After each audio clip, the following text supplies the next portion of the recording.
A single, casual lie from my fiancé was all it took for her soon-to-be husband to call off the wedding and leave the country. My friends all joked that I was overreacting, but I knew better. This lie didn't come from nowhere. By the time she realized I was gone, I was already on another continent. But when she pulled out her phone, she froze. After 3 years together, she didn't even know my number. It was only then that she began to understand just how out of touch she really was. Ethan, the European tech division is on the verge of collapse. It's your baby after all. You should. Mr. Davis's voice trailed off, but I knew exactly what he was going to say. The advanced propulsion system I developed had doubled the corporation's profits. But just as I was about to head to Europe to take over as president of that division and really make my mark, my fiancée, Chloe, begged me not to go, so I stayed in Chicago. I handed over my patents, but no one else had the expertise to manage the project. Now, I was the only one who could save it. I'll go, I said. Mr. Davis audibly held his breath for a second before exclaiming,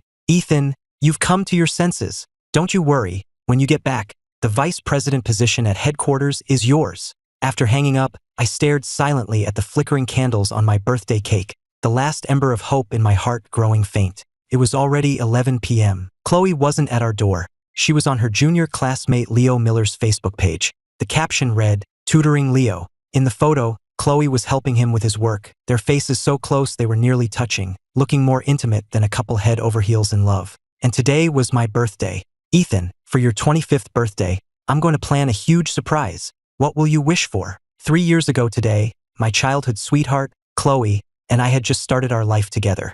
I had just graduated and she was still in school. Our bond, forged since childhood, filled us with hope for the future. Chloe looked at me, her eyes sparkling with dreams, and said, Let's wish that we can be together forever, in a big house, with a little chubby baby of our own. Deal, I had said. I could never forget that innocent girl, my first love, who always said she was going to marry me. I worked myself to the bone to put her through grad school. For her future, I poured myself into my research day and night, turning down several opportunities to work abroad. Meanwhile, Chloe was always busy with seminars and papers, and the distance between us grew. I would move mountains to find a spare hour for her, while she seemed to invent reasons to be busy. The last message on my phone was her apology from that afternoon. Something urgent came up tonight. I'll be home a little late. So this was her urgent matter, hanging out with a college kid. I gave a bitter smile. It wasn't that Chloe didn't have time. She just spent it on other people. The dinner I'd made was cold, and the candles had nearly burned down to nothing. Since no one was here to celebrate with me, I just have to make a wish on my own. Whatever hopes I once had for Chloe dissolved into thin air at that moment. I looked at the dying flames of the candles and slowly closed my eyes. For my 25th birthday, my wish is this, to leave Chloe, to leave her for good. Then I blew out the candles. When Chloe finally got home, it was after midnight. She opened the door to find me sitting on the sofa, silently smoking a cigarette. The table was spotless, the candles on the cake long since extinguished. I thought you quit smoking. Why are you starting again? Chloe asked, covering her nose with a look of annoyance. She quickly smoothed her expression and came over to the sofa. That's so bad for you, put it out. Look, I know I missed your birthday, but how about I relight the candles so you can make a wish? My face, hidden in the shadows, was perfectly calm, but inside, a storm of emotions was raging. I slowly exhaled a ring of smoke. What were you so busy with tonight? I asked, my voice low. Honestly, I just wanted to hear the truth from her, just once, before I left. Chloe froze for a second, sensing something was off, then recited her prepared answer. I have a major paper due for publication tomorrow. My advisor pointed out some errors, so I was at the library fixing them. Hearing her lie so smoothly, without a blush or a falter, I let out a short, sharp laugh and crushed the cigarette out in the ashtray. Even though I had expected it, a bitter pang of disappointment twisted inside me, pulverizing what little hope I had left. Seeing me put out the cigarette, Chloe tried to explain herself before quickly changing the subject. Ethan, I know I messed up. I got you a present. Let's have some cake. She pulled a brand new gift box from her bag and then, without waiting for me, picked up a lighter to relight the candles. Just then, her phone, sitting on the coffee table, buzzed. I glanced over and saw a few iMessage notifications from Leo Miller. Chloe, did you get home okay? Thanks again for today. I'll take you out for a nice dinner to make it up to you. Along with the overly familiar messages was a sticker with a heart emoji. The phone's wallpaper was a photo of Chloe and me kissing, a sight that now seemed pathetic and ironic. A sharp pain lanced through my chest. I opened the gift box. Inside was an expensive-looking watch, but I felt no joy. It was the exact same model Leo was wearing in his Facebook photos. It looked like she'd bought one for him and just grabbed a second one for me as an afterthought. "Thanks," I said flatly, tossing the watch into a drawer without a second look. In the past, I would have been furious, demanding to know what was going on. But now, it just didn't matter anymore. My heart had been broken too many times. I was done fighting for this. Chloe didn't notice the finality in my eyes, or the way my face, once a mask of pain, had settled into a calm smile of release. I was going to make my wish come true. I was going to leave just like this. I wanted nothing more to do with this woman. We hadn't even cut the cake when her phone rang. Chloe practically ran to grab it. "Ethan, my advisor just called. I have to help Leo with his thesis. You can have the cake." Without a moment's hesitation, she disappeared into the study and shut the door. The second Leo's name came up, Chloe couldn't even be bothered to keep up the pretense. She hadn't even asked me what I wished for. The living room fell silent once more. I quietly scraped the cake into the trash can and went to bed. When I woke up the next morning, the apartment was empty. All I wanted was to get out of there, so I immediately started packing for my trip. I took down every photo of us in the bedroom, every memento, big or small. The painting she gave me when she first told me she loved me, I tossed it in the trash.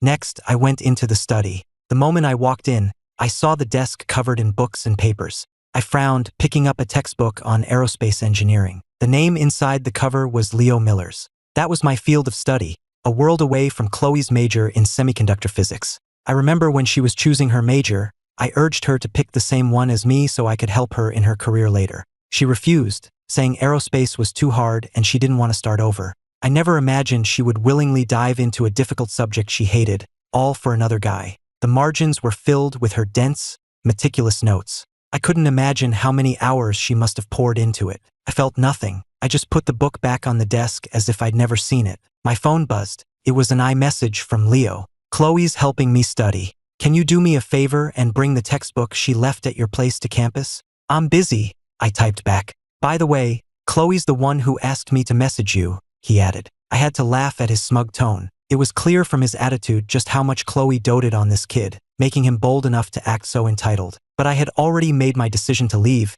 and I couldn't care less about Chloe's drama. "Don't worry about it. I'm not bringing it to you. She can come get it herself." I'm busy. I ended the call and went back to packing. Half an hour later, Chloe burst through the front door, her face flushed with anger. "I told you I was helping Leo study. You couldn't even do one simple thing and bring him his book, but you have time to pack? If you jeopardize his academic career, how are you going to make it right?" After that, I didn't even have the energy to argue. I just wrote off every sacrifice I'd ever made for her as a complete waste. Chloe seemed to realize she'd gone too far, muttering a quick sorry before grabbing the book from the study. But as she was leaving, she finally noticed something was off. "What are you doing packing all this stuff? Are you going on a business trip?" "I'm throwing it out," I replied, my face a mask. "I don't want it anymore." Chloe looked like she wanted to say something else, but she just left, closing the door quickly behind her. After I threw the last photograph into the trash, I booked my flight to Germany. Seeing the confirmation screen, I took a long, deep breath of pure relief. In 1 week, I would be gone, completely out of Chloe's life. 2 more days passed. I finished handing off my work responsibilities in Chicago and prepared to contact the aerospace center in Germany. Chloe didn't come home at all last night. Her excuse was that Leo's thesis was on a tight deadline and she'd be staying on campus all week to help him. I couldn't have been more pleased. A knock echoed through the apartment. I opened the door to find my best friend, Mark Johnson. I'd only told him what was happening yesterday, and he had already rushed right over. "Man, you finally came to your senses. I felt so bad for you," Mark said, clapping me on the shoulder. "You already passed up a huge opportunity for Chloe once. You can't back out this time." I tapped a few keys on my laptop and let out a long sigh.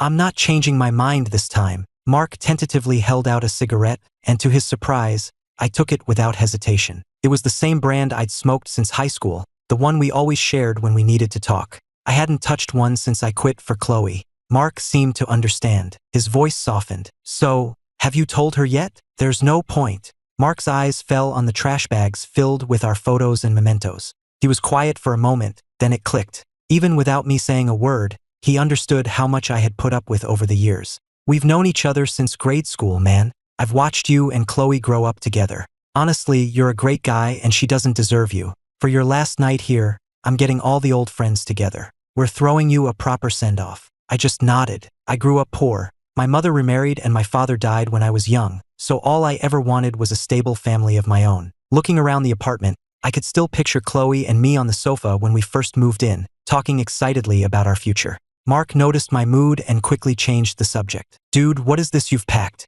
It's freezing in Germany.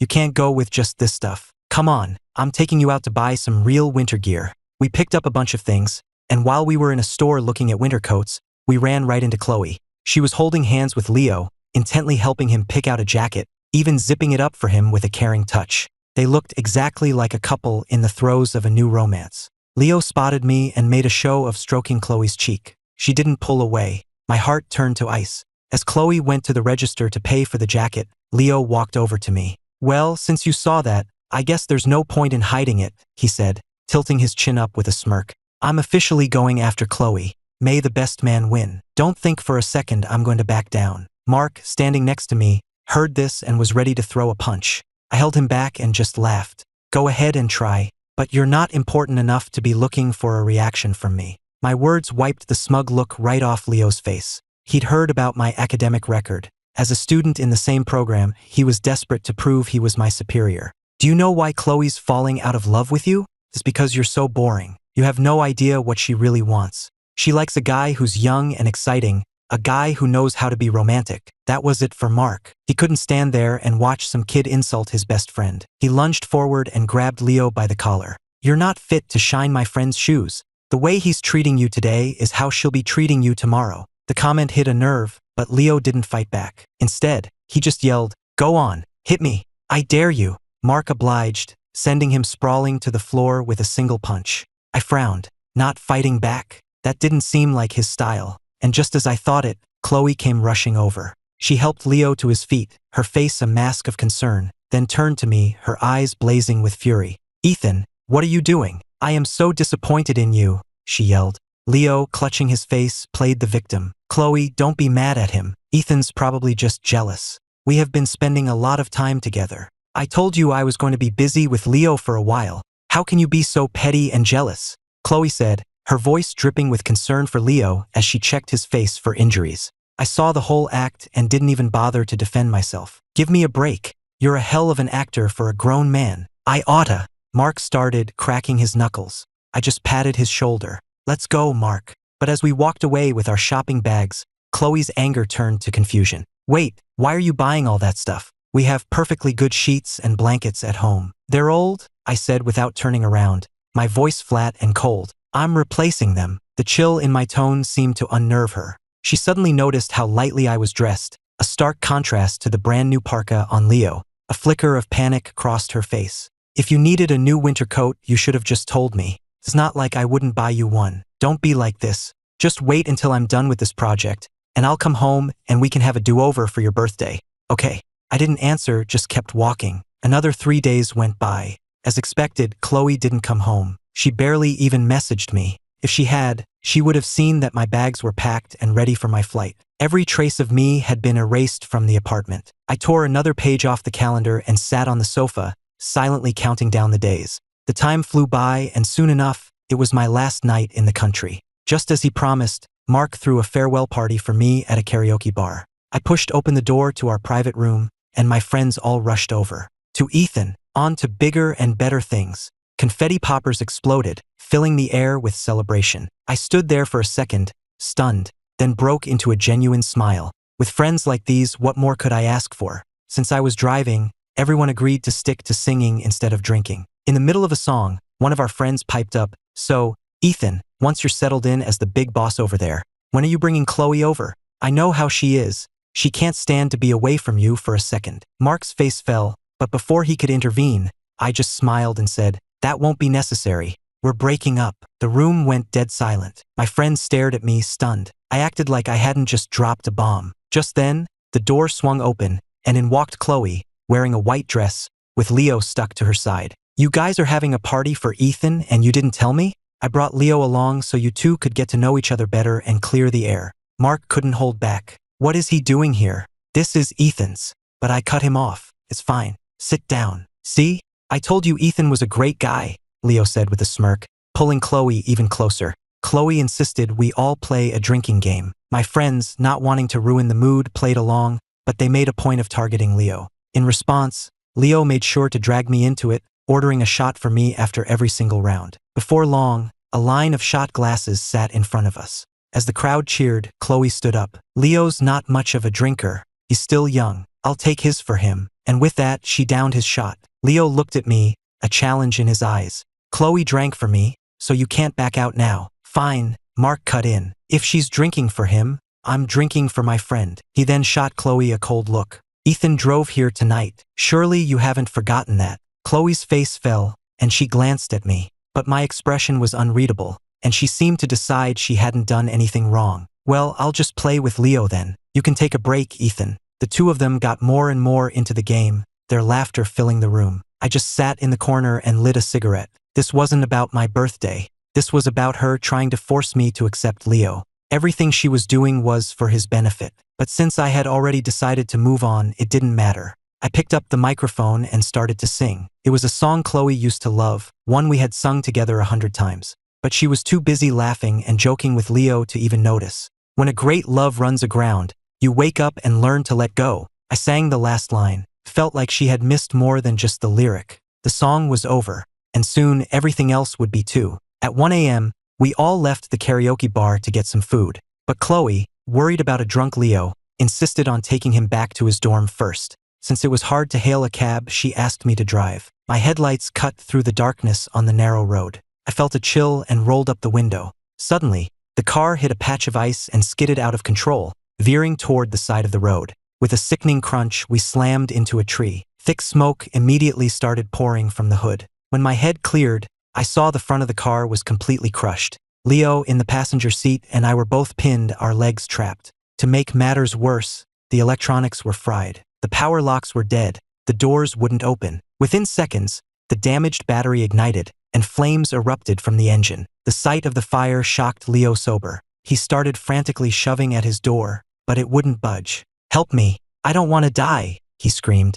I gritted my teeth and tried to smash the window with my elbow, but it wouldn't break. I pulled out my keys and started hammering at the glass, but I couldn't get enough force. We needed someone hitting it from the outside. Hearing me, Chloe scrambled out of the back seat. Leo started hammering at his window, just like I was. We all knew that with the engine on fire, the car could explode at any second. If we didn't get out now, we were dead. The flames grew higher. Chloe stood outside, frozen, hesitating over which window to break first. Leo, sweating and terrified, screamed, "Quick, Chloe, get me out first. I don't want to die." Chloe looked at him, panicked, and started to move toward his side of the car. But then she stopped, hesitated, and turned to look at me. My heart skipped a beat. In this life or death moment, could it be that our years together still meant something to her? Was she hesitating because she was going to choose me? But in the next instant, she ran to the passenger side door. "Ethan, Leo's been drinking. I'll get him out first, and then I'll come right back for you."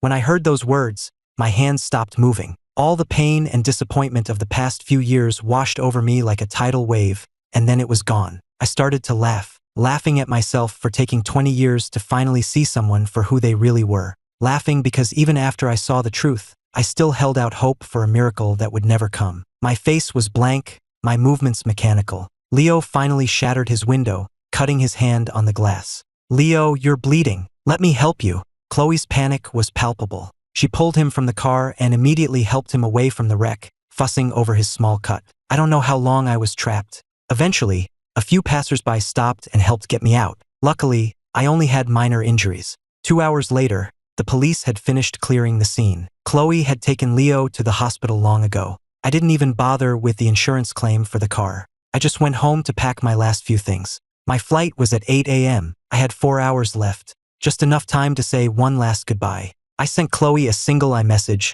"I need to talk to you," but there was no reply. 2 hours passed. My airline sent flight reminders again and again. Still nothing from her. I quietly stood up, changed into the new designer suit I'd bought, bandaged my cuts, and washed my face. Just as I was about to leave for the airport, a message finally came through. "Leo got hurt in the crash. I'm at the hospital with him. I'll be home later. His project is done, so this time, I promise I'll make it all up to you." On his Facebook, I could see Leo's injury was just a scratch, yet Chloe was doting on him. I laughed. Without a second of hesitation, I deleted her number from my phone. I left a letter for her on the coffee table. On the envelope, I wrote a single sentence, Chloe, we're done. After that, I took one last look at the apartment we had called home and walked out without turning back. The winter morning was dark. Even at 8 a.m., the sky was still a dull, heavy gray. Chloe walked into the hospital room with breakfast. Leo, you mentioned you have a sensitive stomach, so I just got you some oatmeal.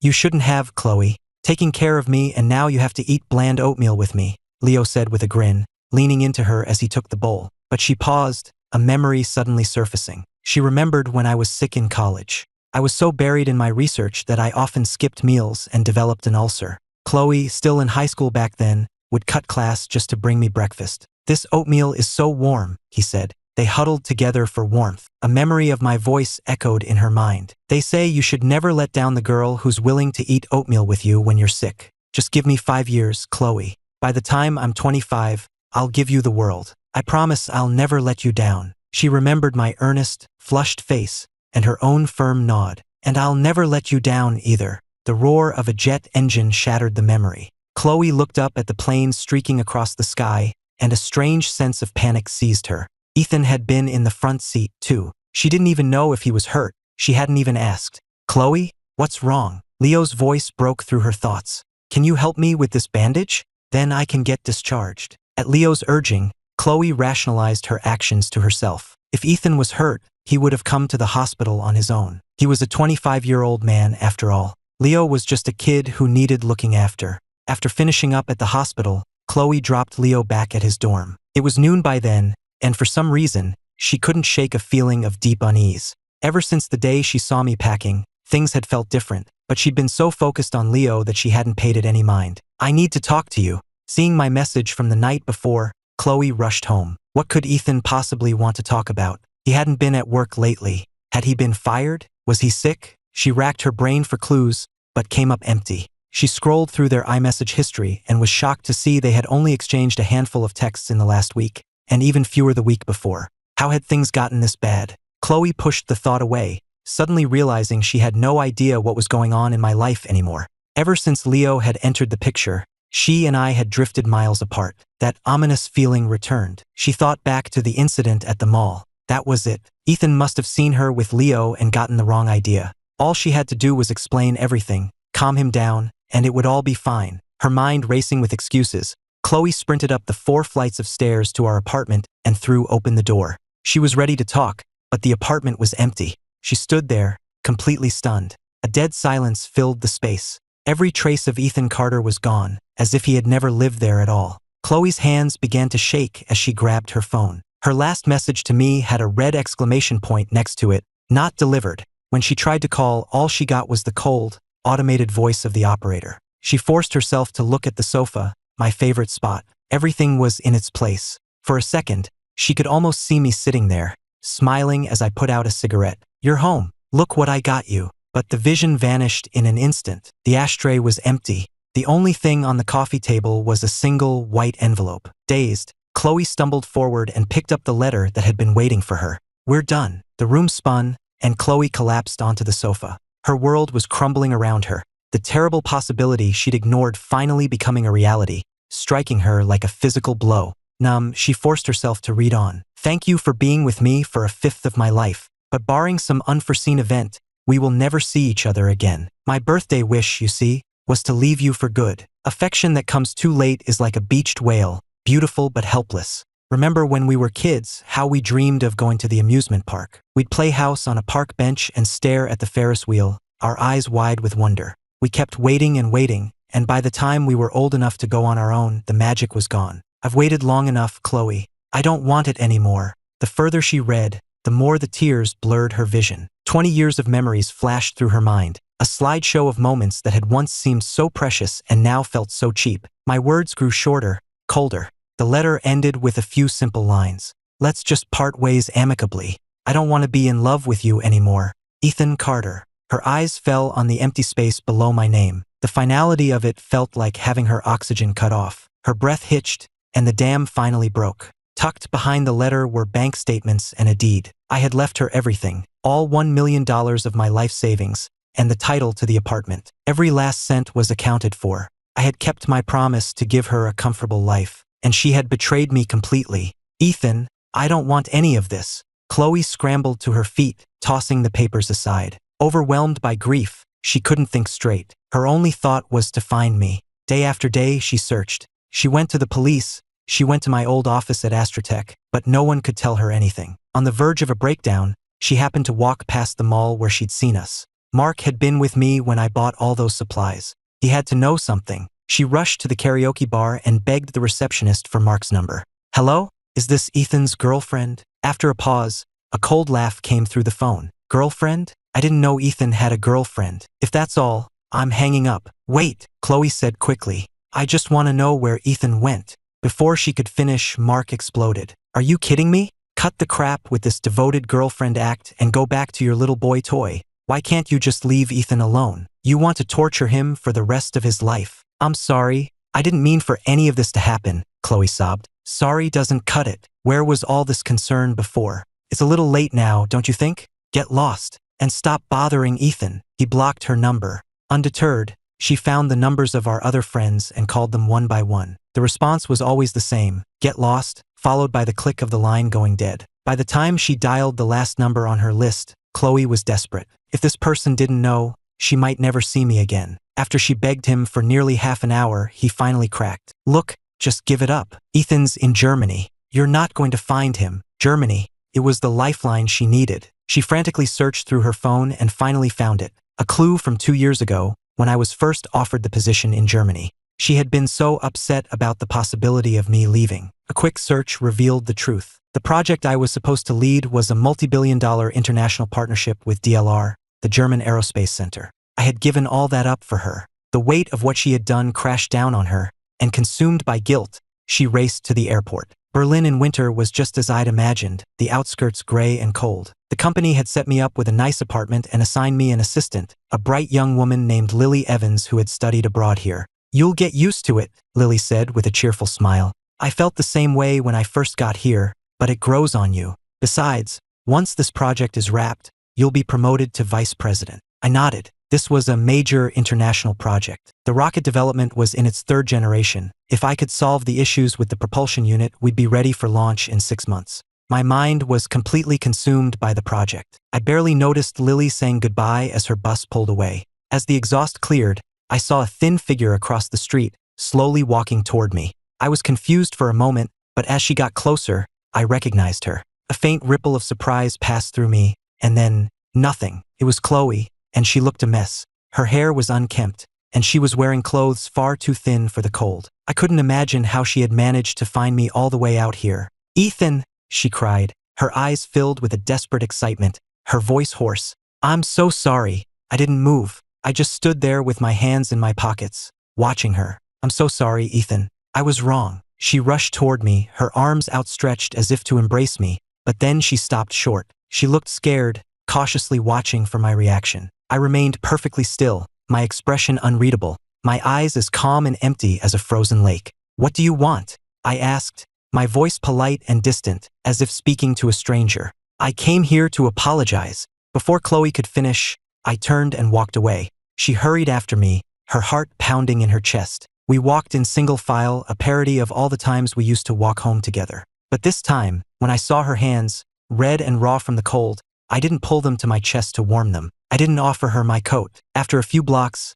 I walked into a small restaurant. Chloe followed me in, trailing behind me like a guilty child. To her surprise, I ordered 2 steaks. I slid one of the plates across the table to her without making eye contact. "Eat this and then go home," I said. Chloe stared at me, then started to plead. "Ethan, we've known each other for 20 years. I can't live without you." "We broke up," I stated simply. She wouldn't give up. "We can get back together. I know I messed up. I know I did so many things wrong. Please, just give me one more chance." I sliced my steak cleanly in 2. "Give me one good reason." "A reason?" Chloe froze. It was only then that she realized she didn't have one. Everything she'd ever done, every expectation she'd ever had, was based on the simple fact that I loved her. I had given her everything, and she had nothing to offer in return. She fell silent. I said nothing. When the meal was over, I got up and walked out. Chloe didn't follow me this time. She just watched me go, her eyes welling with tears. "I will win you back," she vowed to herself.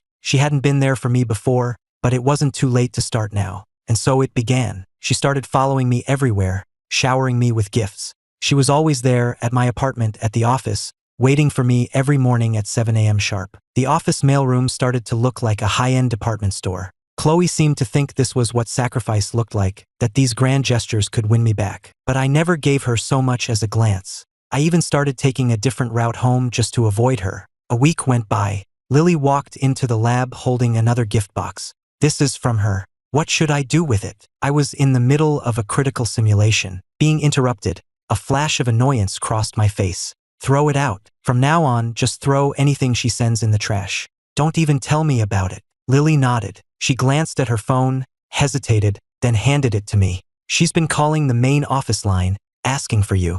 I took the call and learned that Chloe had been detained by immigration. Her visa had expired, but she had refused to leave the country. She had spent all her money on gifts for me and now couldn't even afford the fine or a plane ticket home. I sighed, told my team to halt the experiment, and rushed out. When I got to the immigration holding facility, I paid her fine and went through all the necessary paperwork to get her released. Watching me through the window, busy taking care of everything, Chloe felt a warmth spread through her, a happiness she hadn't felt in a long time. It was like being back in Chicago, back when I used to wake up early every morning to make her a hot breakfast. See? He still cares, she thought. If she just kept trying, she was sure she could win me back. Chloe stared at my back, afraid to look away, terrified that if she blinked, I would disappear again. When all the paperwork was done, I didn't leave. I just sat down in a chair in the waiting area. Seeing this, Chloe's face lit up. She rushed over and threw her arms around me. You came for me. The next second, I pushed her away. Get away from me, I snarled, my face twisting with a disgust I no longer tried to hide. She looked stunned. What's wrong, Ethan? I thought you'd forgiven me. Forgive you? How am I supposed to forgive you?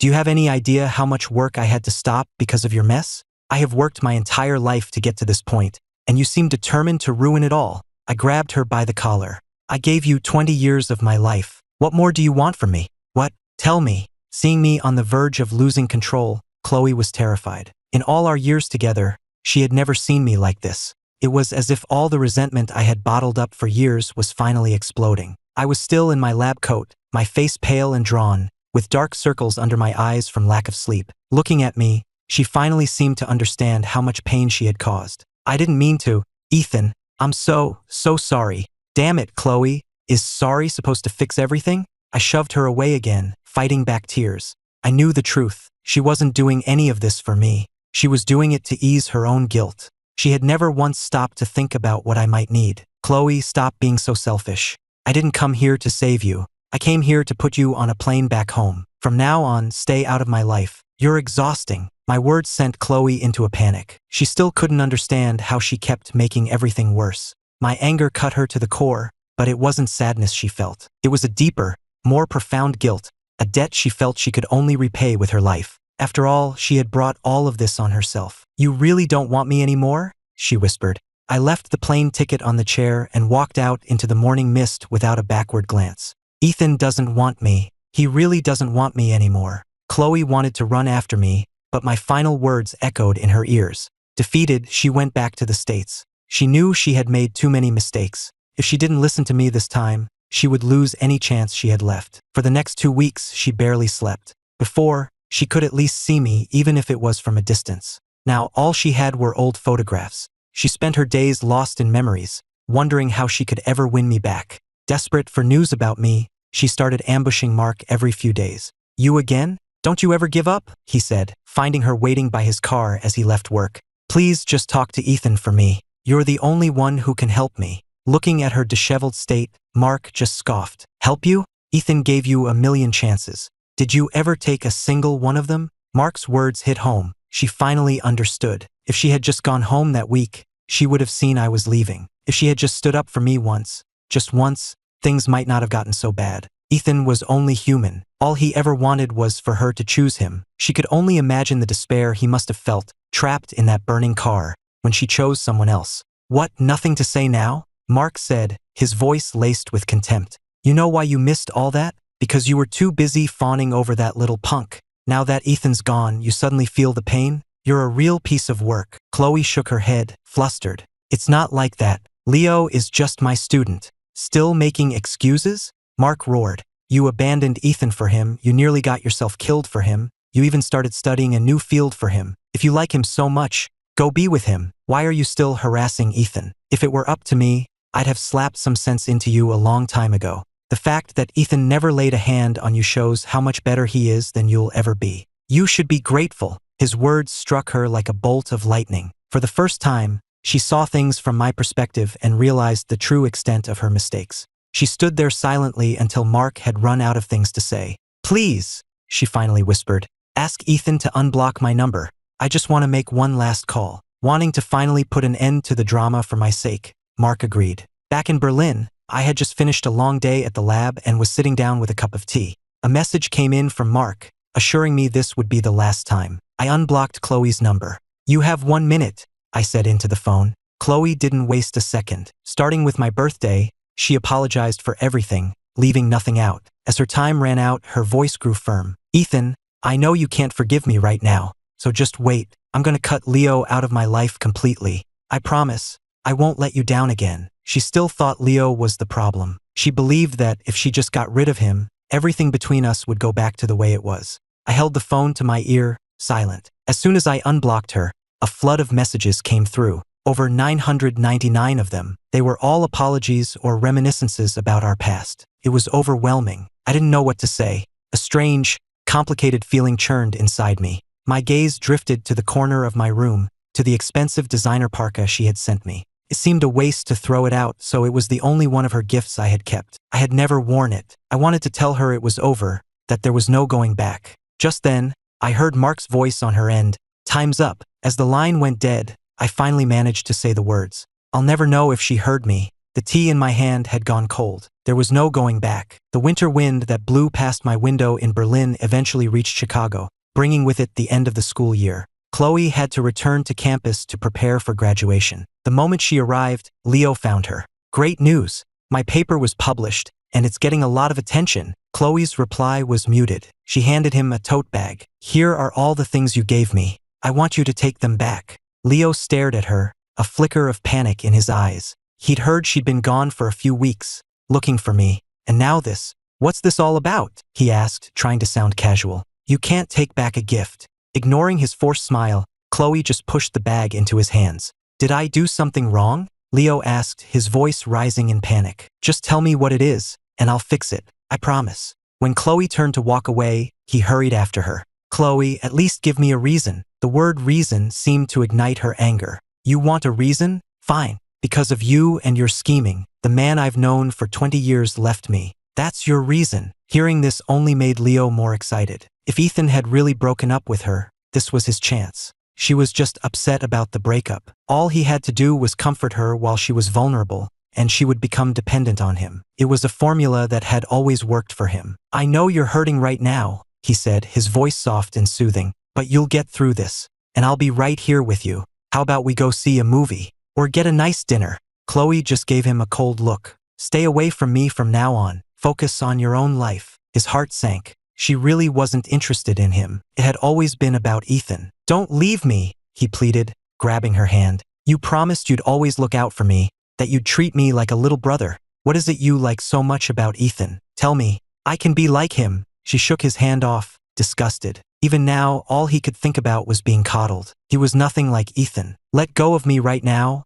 or I'll report you for harassment." She had tried to let him down easy, but his pathetic whining filled her with disgust. The more he acted like a child, the more she missed Ethan's quiet strength. Leo finally let go, his tear-streaked face a mask of resentment. He gritted his teeth. An idea began to form in his mind. 6 months flew by. Spring arrived in Berlin, bringing a welcome warmth to the city. I had just put the finishing touches on the project when a message from Chloe popped up on my phone. Afraid of annoying me, she had taken to sending just one message a day, always right after work hours. "When are you coming home? I miss you." I swiped the notification away just as Lily came over, smiling. "What are you looking at? Let me see." "Just spam," I said. "All right then. Are you coming to the party tonight?" Lily asked, gently massaging my shoulders. "Mr. Davis is throwing a celebration dinner for us now that the project is complete. Wouldn't miss it." Later that night, at the party, Lily and I stood on the balcony, drinks in hand. We clinked our glasses together, looking out at the deep blue of the Berlin night sky. "Thanks for all your hard work these past few months," I said. "I know I'm not the easiest person to work with. Not at all. I actually really like your personality, Lily murmured, gazing at the stars. Everyone says you're reserved, but I think it's more than that. You have a certain quality. It's captivating, just like this city. You have a way with words, I said with a small smile. So what's next for you? I'd like to stay on as your assistant. If they make my position permanent, I can get my residency and stay in Germany for good. She looked at me, her eyes shining. She had been studying abroad for so long, and a quiet loneliness had settled over her. My arrival had given her a new sense of purpose, someone to look up to. Mr. Davis came over to join us. After congratulating me on the project's success, he got right to the point. Ethan, we couldn't have done this without you, but there's something I need to discuss with you. I'm listening. There's been a change of plans. The initial idea was to make you VP of the European division, but headquarters is a bit uneasy. They feel an asset like you is better kept close to home. I frowned. What does that mean? I'm transferring you back to Chicago. You'll still be promoted to vice president, Mr. Davis said, patting my shoulder. And don't worry, the compensation package is identical. $3 million a year, plus bonuses and stock options. You'll have a seat at the table for all major company decisions. I was silent for a moment. The money didn't matter to me, but in the end I nodded. All right. After Mr. Davis left, I didn't speak for a long time. The smile had vanished from Lily's face, replaced by a look of disappointment. Feeling lost? She asked quietly. You know, this thing with her, it doesn't have to be the end of the world. The more you build it up in your head, the harder it will be to move on. She swirled the wine in her glass, the party lights reflecting on her face. I thought about what she said. She was right. She always seemed to understand me, to see right to the heart of the matter. I'll head back tomorrow then, I said. I'll make sure they take care of you here. Lily turned her head away.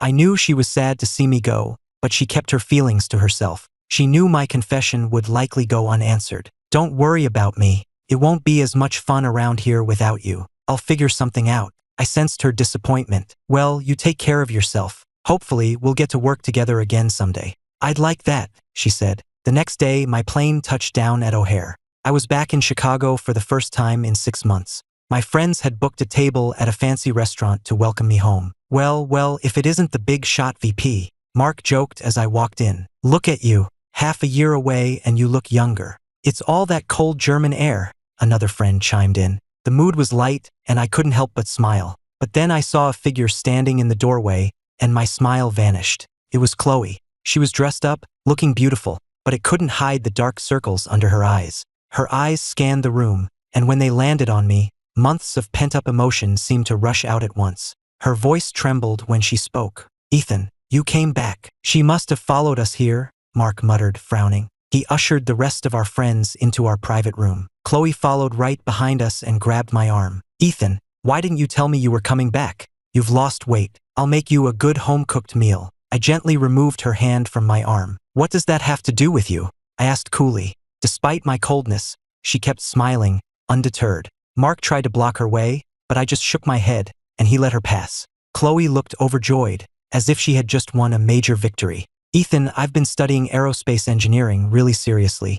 I want to work in the same field as you. How long are you back for? Are you staying for good this time? I'm not seeing Leo anymore, I swear. Please, just talk to me. Just then, Leo walked in, grabbing Chloe's arm excitedly. I got an interview. After Chloe had broken things off with him, he had thrown himself into his studies and applied for an internship at Astrotech, thinking it would win her back. What are you doing here? Chloe hissed, her face contorting with anger. I told you we were done. Get out. She had just managed to get close to me again. She wasn't about to let Leo ruin it. I, however, paid them no mind. I had no intention of getting involved in their drama. Their love, their hate, it had nothing to do with me. Mark was about to kick them out, but I just waved my hand. It's fine. Let them stay. After everything that had happened, I was a different person. It would be petty to make a scene, so they both sat down at our table. Chloe made sure to sit next to me, fussing over me, constantly asking me questions and putting food on my plate. Leo, meanwhile, sat at the other end of the table, completely ignored. It was an exact reversal of the scene at my farewell party. When dinner was over, my friends and I got up to leave. Chloe followed right behind me. Leo tried to pull her aside to talk, but she shook him off without a second glance. He was left standing there, watching us leave, his face a mask of bitter resentment. Why? He thought. After all his hard work, Ethan just waltzes back in and takes her away? Later that night, he sent Chloe a barrage of messages. To his surprise, her replies were warm and friendly, a complete change from her behavior at the restaurant. She even asked him for information about Astrotech, saying she had an interview there the next day. Leo was thrilled. He thought she wanted to work with him. After all, she had changed her entire field of study for him. She couldn't be over him that easily. Leo sent her everything she asked for, his heart filled with renewed hope. The next morning, Chloe was waiting for him outside the Astrotech building, her expression once again cool and distant. They went into the conference room to wait for their interviewer. Leo fussed over her,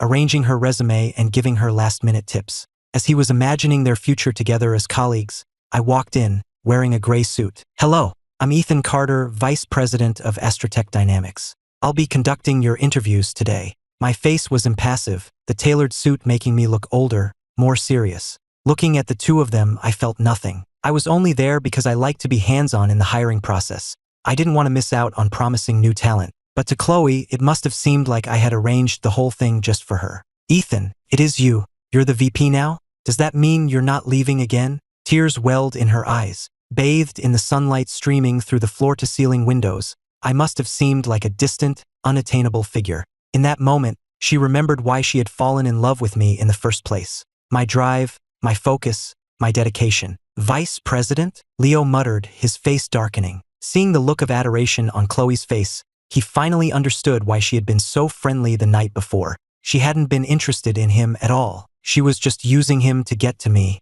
The fact that I was back, and in such a high position, had crushed his hopes all over again. The interviews began. I ignored Chloe's attempts to catch my eye and followed the standard procedure. The other two interviewers on the panel, having done their homework, were inclined to reject both of them, but I insisted on being impartial. I hired them both for a probationary period. Chloe was so excited she almost cried. As long as she was at the company, she would have a reason to see me every day. Her lack of technical expertise meant she was placed in an administrative role, but she was determined to work her way up, to become my assistant, to get closer to me. "Ethan, let me get that for you." Watching Chloe constantly trying to ingratiate herself with me, running errands and fetching coffee, Leo's heart sank. Ethan was so brilliant, a VP and chief designer at such a young age, while he was just an intern. How could he ever compete? Despair washed over Leo, followed by a wave of pure, unadulterated hatred. He had to do something that would ruin me completely. Meanwhile, Chloe followed me all the way to my office.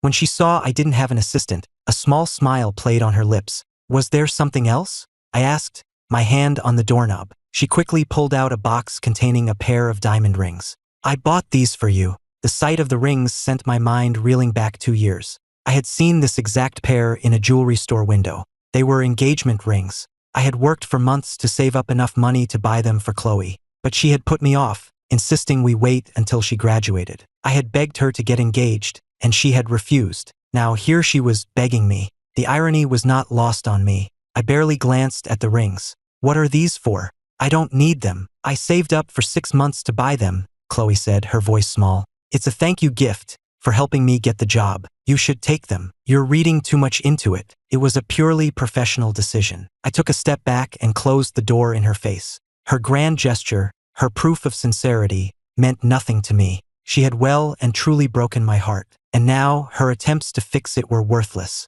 This same scene played out every day for the next 2 weeks. Before long, it became the hot office gossip. Hearing people talk about it only fueled Leo's resentment. He worked overtime for 2 solid weeks and finally managed to get assigned to a research project in my lab. This time, he was determined to make me pay. As the lead on a new propulsion system, I was heading up the project myself. After just 1 month, we were already at a critical phase, preparing for the final demonstration. Leo, now with access to the system, planted a virus on the main control console. He waited until Chloe was away from her monitoring station and then deleted the security footage. Everyone else was too busy with the final preparations to notice. The day of the demonstration arrived. In the main presentation hall, I was explaining our new technology to a group of major clients. They were impressed, ready to sign a deal. But when we initiated the test firing, something went terribly wrong. The thruster went haywire, spewing flames toward the observation deck before shutting down completely, the prototype ruined. 5 minutes later,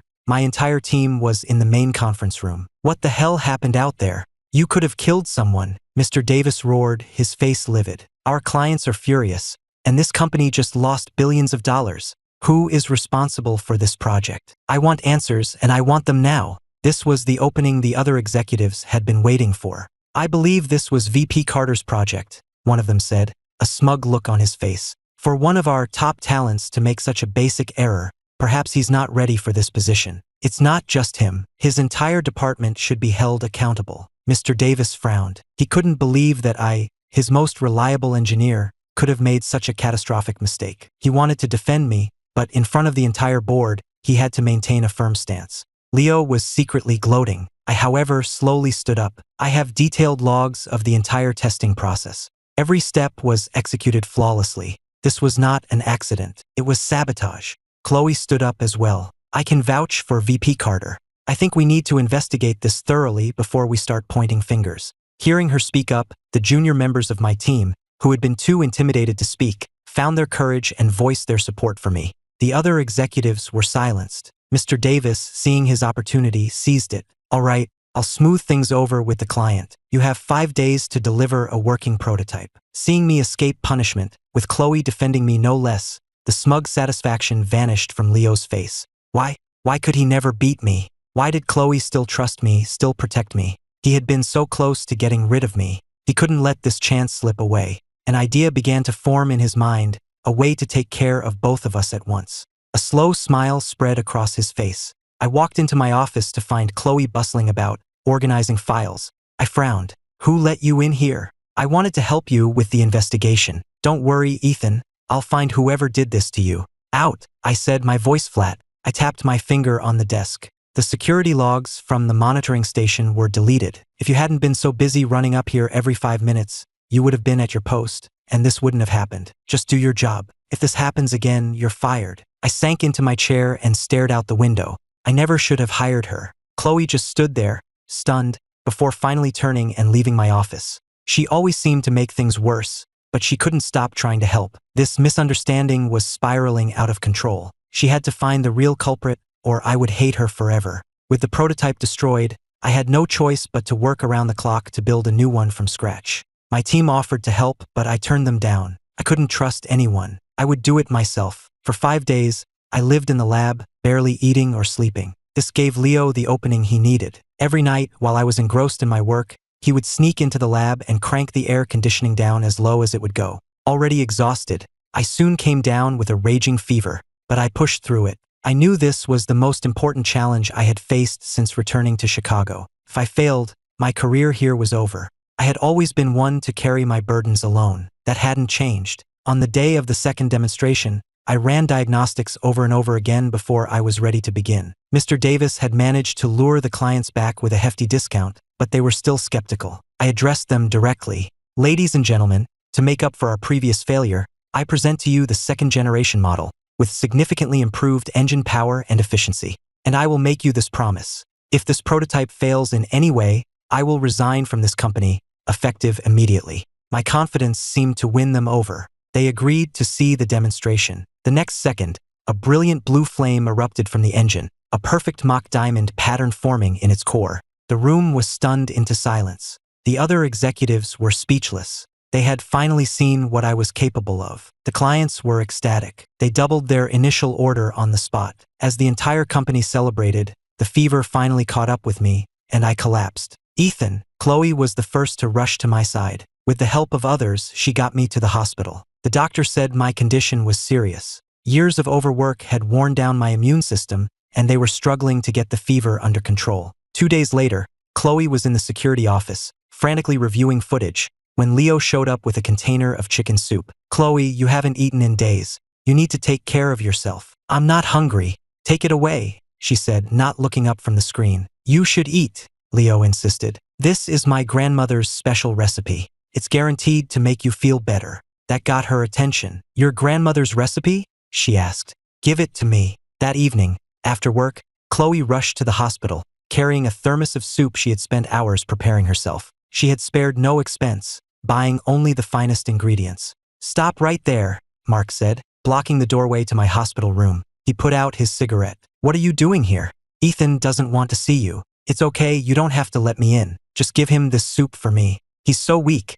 He needs his strength. Mark was about to refuse, but he knew I hadn't been eating well. He took the thermos inside. Chloe stood outside the door, waiting, hoping I would enjoy the soup. A moment later, Mark burst out of the room, yelling, Nurse! Nurse! My friend is throwing up. Get in here. A team of nurses rushed into the room. After a quick examination, they determined I was having an allergic reaction. Mark stormed out, holding the thermos. He grabbed Chloe by the collar. Are you insane? Don't you know Ethan is allergic to wolfberries? Are you trying to kill him? What? He's allergic. Chloe was stunned. She looked at the herbs she had used, now in the trash can. I thought they were good for you. You think you're so thoughtful, don't you? Mark said with a bitter laugh. You've known him for 20 years. Have you ever once paid attention to him? If you had ever cooked for him just once, you would know about his allergies. Hell, I know about them, and I'm not the one who was supposed to marry him. His words left Chloe pale and speechless. She felt a burning shame spread through her. She finally understood why her attempts to help always went so wrong. She had never really paid attention to me. I knew she hated cilantro, that she was allergic to shellfish. I always made sure to order food she could eat, but she didn't even know about my allergies. She had almost killed me. I'm so sorry, Ethan, she sobbed, finally understanding the true depth of her failure. Helpless and terrified, all she could do was repeat her apologies. The patient is having convulsions. Get me an oxygen tank, now, a nurse yelled,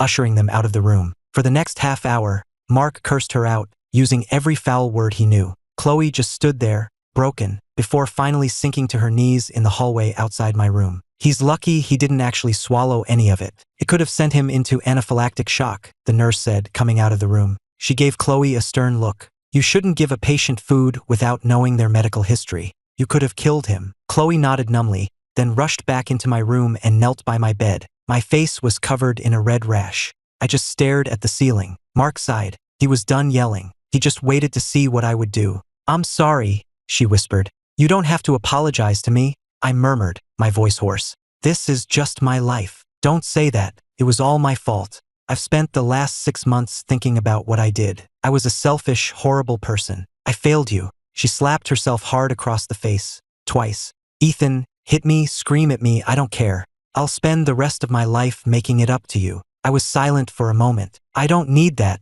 I said. The best way you can make it up to me is to leave me alone. She knelt there in the dim light of the hospital room for 10 minutes before finally, shakily, getting to her feet. I had told her to go, so she left. From that day on, the office gossip changed. Chloe stopped coming to my office. The gift stopped. She just quietly did her work. No one knew that she still glanced at my office door every time she passed it. No one knew that she spent her days in the security office, watching the camera feeds, from morning until night. One day, Chloe walked up to Leo's desk. Chloe, what can I do for you? Leo said, a wide smile spreading across his face. His plan had worked. She was finally coming to him. He felt like his life was about to change. You've finally come to your senses, haven't you? Chloe, no matter what he does to you, I'll always be here for you. I love you. His declaration of love was met with silence. Chloe simply opened his desk drawer and pulled out a black USB drive. Leo, she said, her voice trembling with cold fury,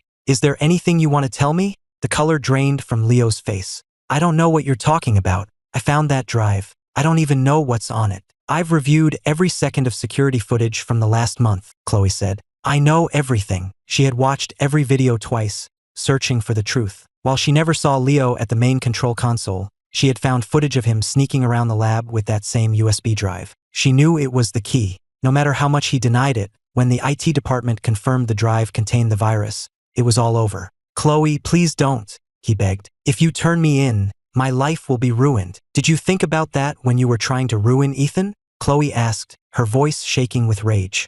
I didn't mean to. I just wanted to download a file. I didn't know it had a virus. Leo immediately switched tactics, playing the victim, even banging his head on the floor until he drew blood. Seeing him so pathetic and broken, Chloe felt a pang of pity. It reminded her of her own desperate pleading with me. She had known him for a while now. Surely he wasn't truly evil. Seeing her hesitate, Leo smiled inwardly. He still had her wrapped around his finger. She must still have feelings for him. My dearest Chloe, you know I would never do something like that on purpose, he sobbed. I never blamed Ethan. I know this is all my fault. I've been trying so hard to make things right between you two. Chloe's resolve began to waver. But then, she spotted a piece of paper on his desk. It was a medical report, and the name on it was Ethan Carter. Why do you have his medical report? She asked. Leo had no answer. He could only watch as she picked it up. Chloe stared at the paper, stunned. The page was covered in red flags.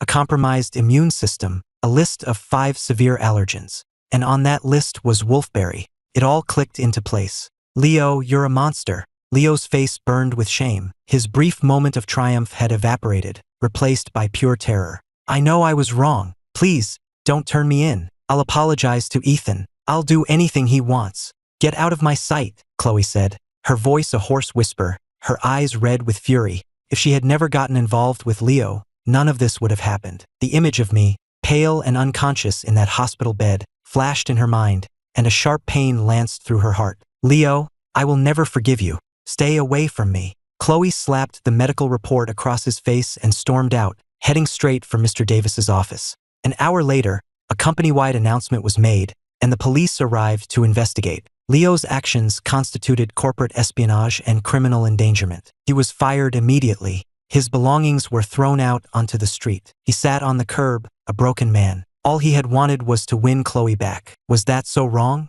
His love, his career, his future, everything he had worked for was gone. His former colleagues looked at him with disgust. Meanwhile, I was being hailed as a hero, celebrated by the entire company. The stark contrast warped his mind. Ethan Carter, this is all your fault, he screamed as the police led him away. I'll get you for this. I swear it. After he was gone, a sense of calm returned to the office. For her role in uncovering the sabotage, Chloe was offered a permanent position. Mr. Davis even offered her a promotion. So what will it be? Marketing or management? He asked, having called her into his office at the end of the day. You'd be a good fit for either. Just say the word, and the job is yours. Chloe hesitated for a moment. Could I be an assistant? An assistant? That's an administrative role, Mr. Davis said, confused. Whose assistant did you have in mind? VP Carter's. I'm afraid that's not possible. He already has one. Chloe stared at him, speechless. You didn't know? A new girl started today. She interned with us in Berlin, so we brought her on full-time. Down in the parking garage, I unlocked my car. Let me give you a ride. The train station is a bit of a walk from here. I said to Lily, I'm still surprised to see you. What made you decide to come back to the States? My program ended, Lily said, sticking her tongue out playfully.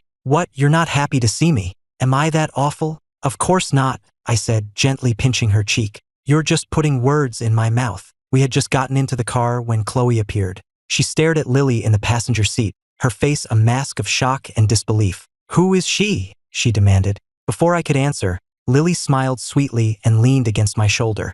Hi, I'm Lily. I'm Ethan's assistant and his girlfriend. Can we help you with something? The sight of this younger, prettier girl sent a wave of jealous rage through Chloe. Just when she thought she might have a chance, it was all over. In that moment, she finally understood the pain and helplessness I had felt, but for her, it was 1,000 times worse. Ethan, she's lying, isn't she? She just started today, Chloe said, a brittle smile on her face. Just tell me, yes or no. I've been giving you your space. I've been trying to do the right thing. Please, just tell me the truth. I gripped the steering wheel, my expression unreadable. It wasn't true, but I couldn't go back to the way things were. I wasn't in love with Chloe anymore, and I didn't feel sorry for her. We're together, I said. We met in Germany, Lily added. Is there anything else, Miss Anderson? Chloe just shook her head, a look of utter despair on her face. She could only watch as we drove away, clinging to the last shreds of her dignity. Inside the car, Lily turned to me. Has it been like this every day since you got back?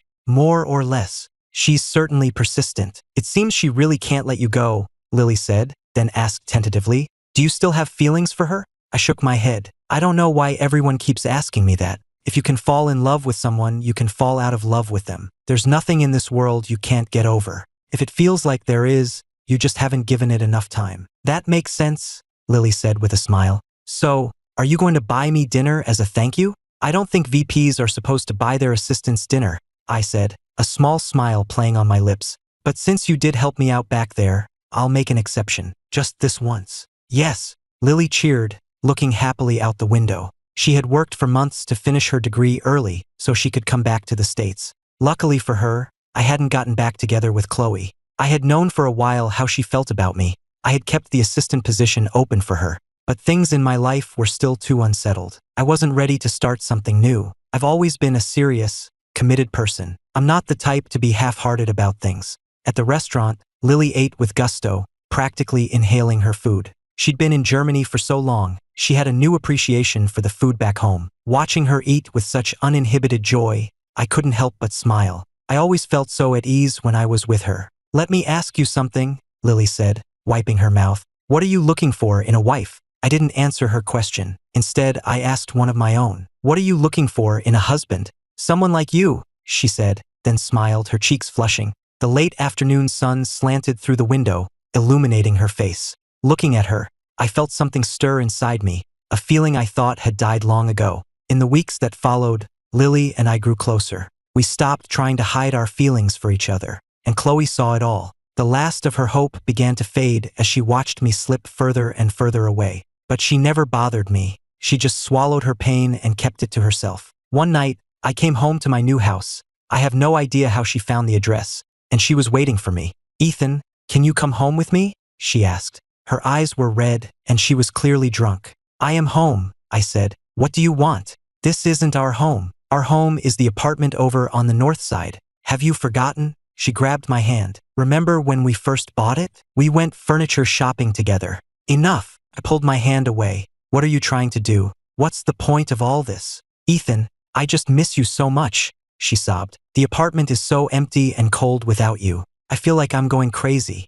Please just spend one more day with me. Just one day, and I promise I'll leave you alone forever." I sighed, my expression grim. "I have a girlfriend now, Chloe. This is harassment. You've already ruined one relationship for me. Don't you dare try to ruin another." With that, I turned to go inside. In her drunken state, all Chloe could process was that I was leaving her again, this time for good. She lunged forward and grabbed onto my leg. "Please, Ethan, I'm begging you. Just this one last thing. You promised you would love me forever. It hurts so much, Ethan. It hurts so much. Just stop it." I finally snapped, yelling down at her. "Are you the only one in the world who's in pain? When are you going to grow up? It is over between us. You can ask me 1,000 times, and the answer will always be the same. I would rather spend the rest of my life with a dog than ever be with you again." My cruel words struck her like a physical blow. The cold night air seemed to sober her up in an instant. The last bit of hope in her died. I pulled my leg free and started walking toward the entrance of my building.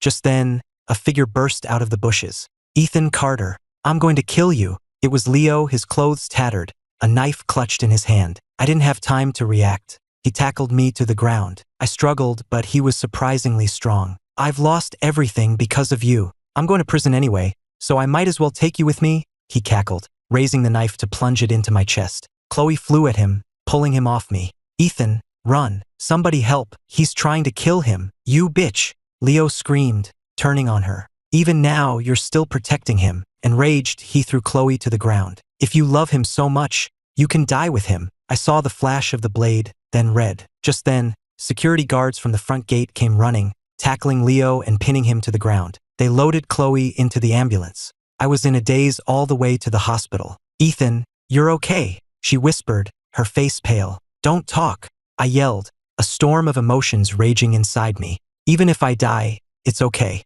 I owed you this. I'm sorry for all the trouble I've caused. I just wanted to win you back. I just wanted you to love me again." She tried to smile, and a fresh trickle of blood ran from the corner of her mouth. Her injuries were severe. After 3 hours in surgery, the doctor came out, his face grim. "Doctor, how is she?" I asked. "It's not good. We're losing her and we're running out of her blood type. You should prepare for the worst." My heart sank. I had never imagined it would end like this. No matter what she had done, she didn't deserve to die. I thought of our years together, of the good times, and my eyes filled with tears. I wasn't mourning for the woman she had become, but for the girl she had been, for the future we had lost. We could have had a happy life together. Why did it have to end like this? "Life's complicated," Mark said with a sigh. "I don't know what to think of her anymore. Nothing is ever black and white, is it? It's all just shades of gray. Don't blame yourself for this, Ethan. You did what you had to do." I nodded. I couldn't help but wonder, if I had just agreed to spend that one last day with her,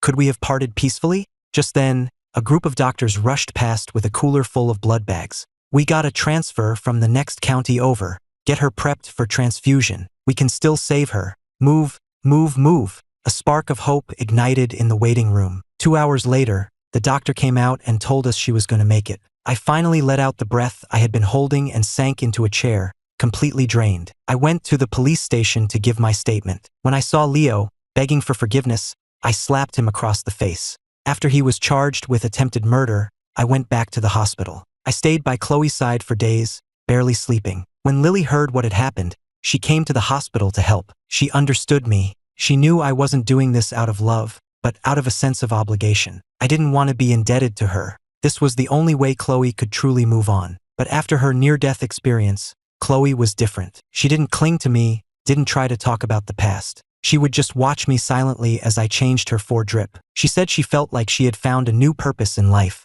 She said she had finally made peace with everything and was ready to let go. For months later, Chloe was fully recovered and discharged from the hospital. The first thing she did was hand me her letter of resignation. "Miss Anderson, we've already spoken with HR. You're welcome to stay with the company," Lily told her, trying to get her to reconsider.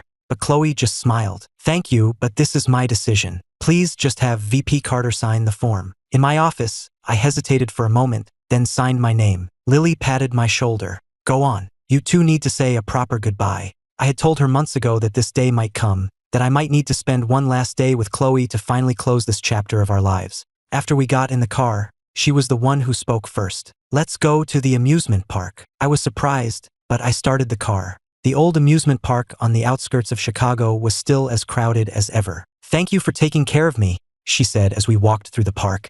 "I owed you my life. Now I feel like I owe you even more. The moment you saved me, we were even," I said. "Go live your life, Chloe. Don't carry this with you. There's no point." "You're right," she said. "I just never thought you'd agree to come here with me today." She looked around at the bustling crowd. All the happy moments we could have had now seemed like an impossible luxury. Every story has an ending. I reached for a cigarette, then stopped myself. We spent the whole day there, eating cotton candy and buying cheap souvenirs, just like we might have done years ago. I bought her all her favorite snacks.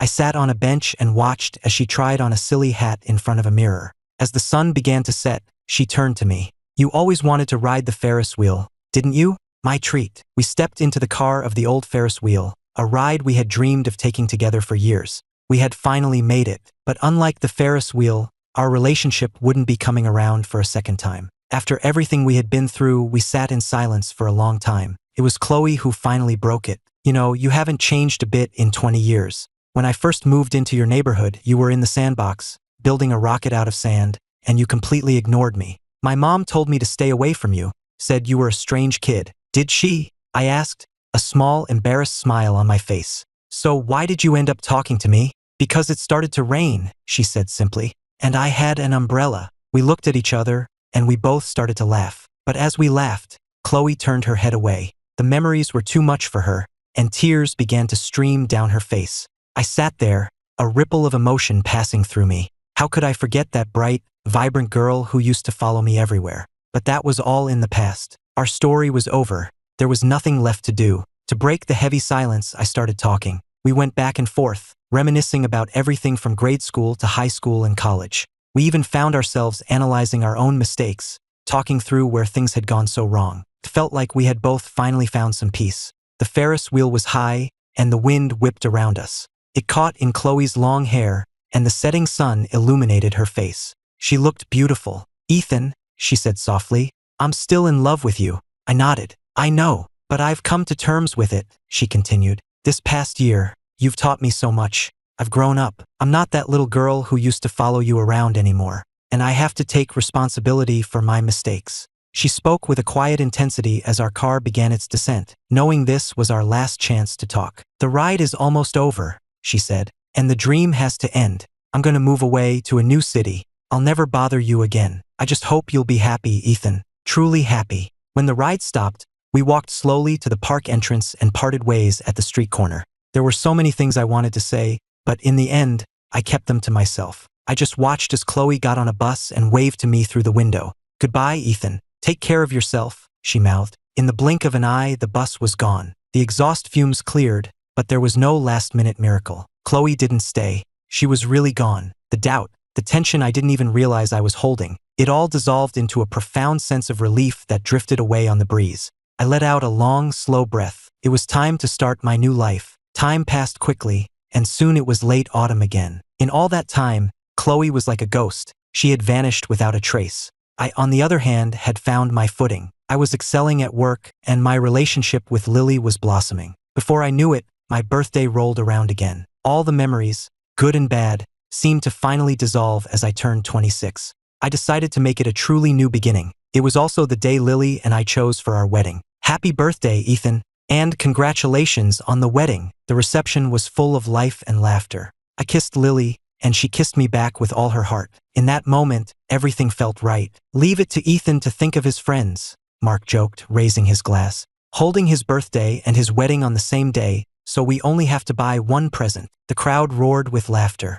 I laughed. Since you brought it up, Mark, you can just bring 2 gifts. Otherwise, you're cut off for the rest of the night. As Mark pretended to make a run for it, a delivery person brought a package to the gift table. Is that your second gift, Mark?